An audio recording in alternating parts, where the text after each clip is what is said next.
Brown drakes are the largest mayflies I have ever personally witnessed hatching from a river. Hafley and Hughes, in their book Western Hatches, say brown drakes can be found from the Rockies to the west coast and can hatch as early as May or as late as October. In their book Hatches, Al Kauke and Bob Nastasi say this mayfly can be found in the east, Midwest, and the west. Jim McLennan, in Fly Fishing Western Trout Streams, states that the hatching period can be earlier in the southern Rockies than in the north. Brown drakes like slow-moving or still water with silt or fine gravel bottoms. In the waters I fish, they tend to hatch late in June. The hatch and the spinner fall can happen during the same period in the evening.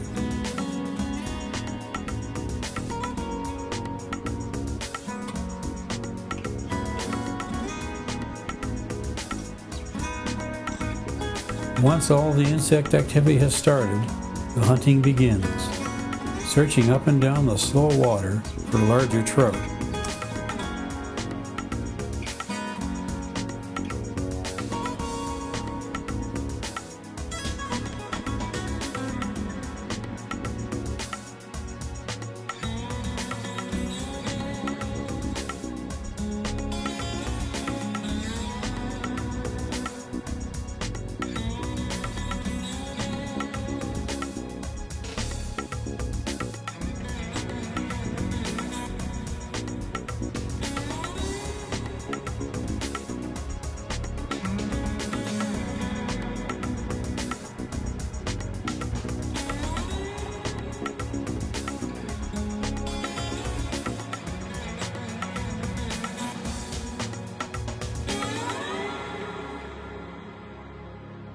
The dry fly imitation I like most is a simplified paradrake, and here is how I like to tie it.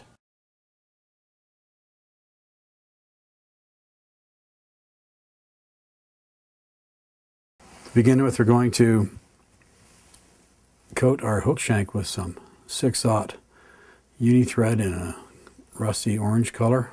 We're going to use some natural elk hair here with the lighter colored tips and the tan bases here, so we're going to have a tan colored body. So we'll take a clump of this elk hair, and it takes a bit of practice, I guess, a bit of experience to figure out how much exactly to use.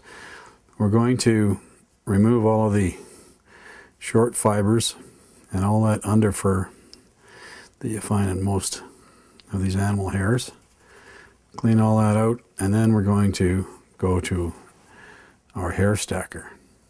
I have this little nylon hair stacker that is static free. It's pretty cool. Don't have trouble with the fibers clinging to it and not stacking properly. Tap that on a solid surface. Now typically on dry flies you're going to use, the hook shank as a guide for the length of your wing. Because this is an extended body fly, we're actually going to end up with a fly that's slightly bigger than the hook shank, or the hook size. So we're going to use the whole entire hook length as a guide to measure for the length of our wing. Once we have that, we're going to move that up to where our thread is, and we're just maybe a third of the way back the hook shank here, and we're going to lay that on there, take a couple of slack turns, and then tighten that down. And then right at this point, we need to really lash this elk hair on here really well, because this is really the only point where it's really tied solidly on the hook shank.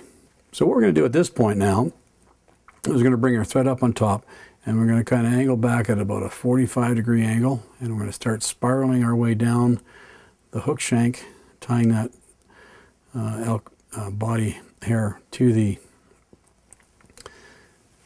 hook. And when we get down past the end of the shank of the hook, we start using the fingers here on our vise hand, and we take a wrap, we pass that bobbin over top of our vise and bring it around to the front side again. And You just take 2 or 3 wraps down past the bend of the hook to give yourself a little extended body. And right at that point, we're going to take about 5 good tight wraps to end the extended body. And then we're going to start spiraling our way forward until we get to the point where we're up by the hook shank again, and then we'll wrap that down. And you find that I usually find that when I'm wrapping forward back up the hook, I put those wraps on a little bit tighter to bind things down a little bit more. So this gives you that extended body you're looking for. And also, we're just going to sneak in here and trim that off at the end. And it flares out a little bit at the end there, but that's okay. I don't have a problem with that, and the fish don't have a problem with it either.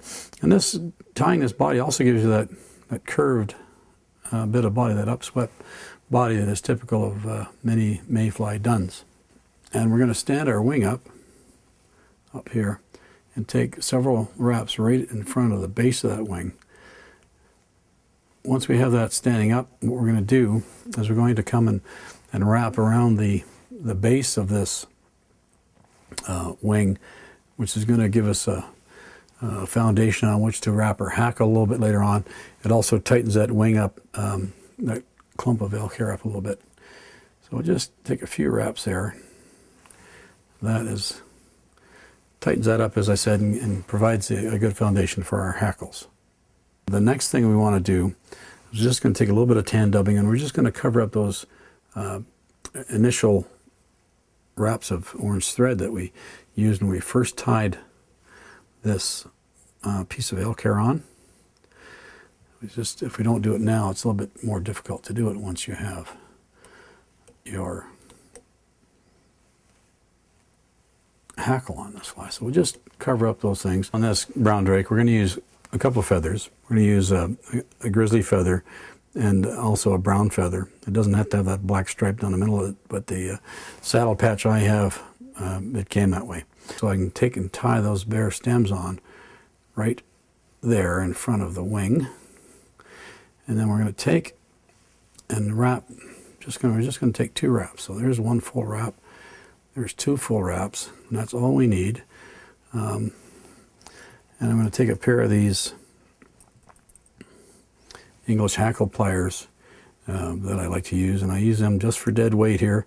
I'm going to clip them on the hackle feather and just let that hang down there, so that just holds those feathers in place while I come in here and pull up on grab all those fibers that I wrapped around there and tie off that hackle feather right there.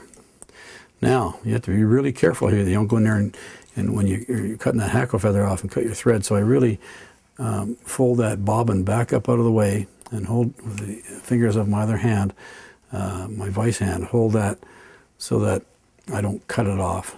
And I sneak in here and just cut off that hackle stem. The last step then is to take a little bit of this Hairtron dubbing. I like to use Hairtron like a rabbit, and it has a little bit of synthetic dubbing in it.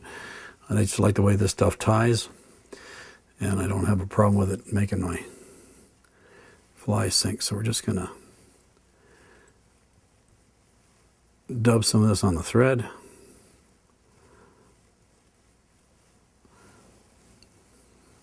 Hold these hackles up out of the way and just cover up that front end of that fly with a bit of dubbing, and then we'll put a bit of a head on there and put a whip finish on it, and that fly is done.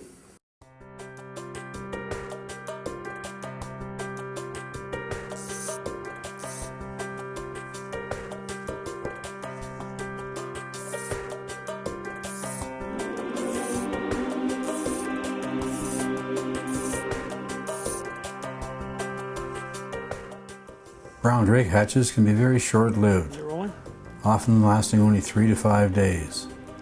Although I've heard reports in some rivers in the Midwest of them lasting up to 2 weeks. They tend to start lower down the river and progress upstream as a hatch moves along.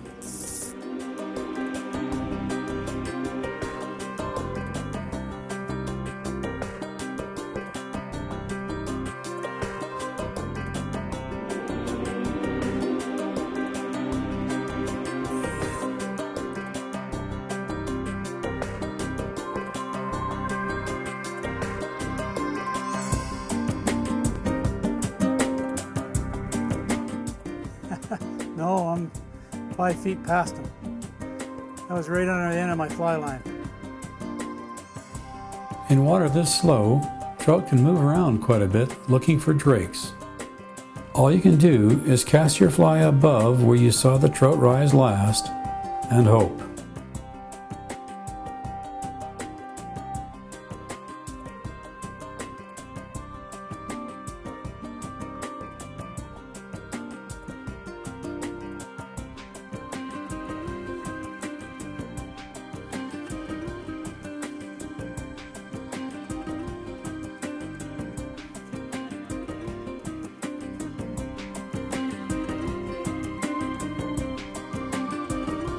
That was a nice sip. Did you see that sip? That was cool.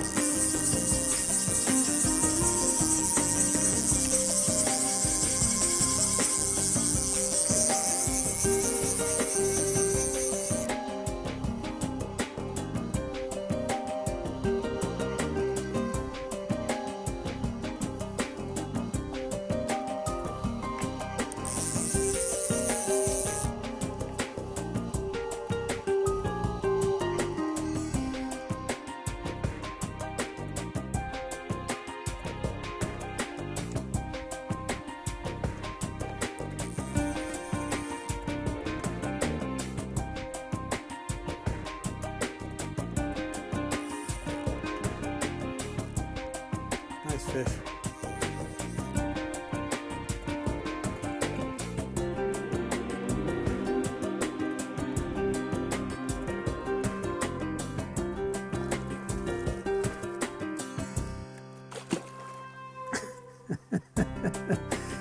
Get the biggie net.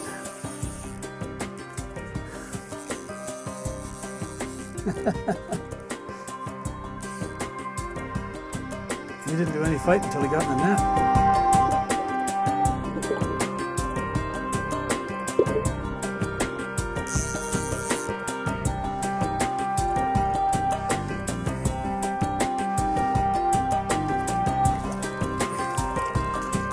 Beautiful fish.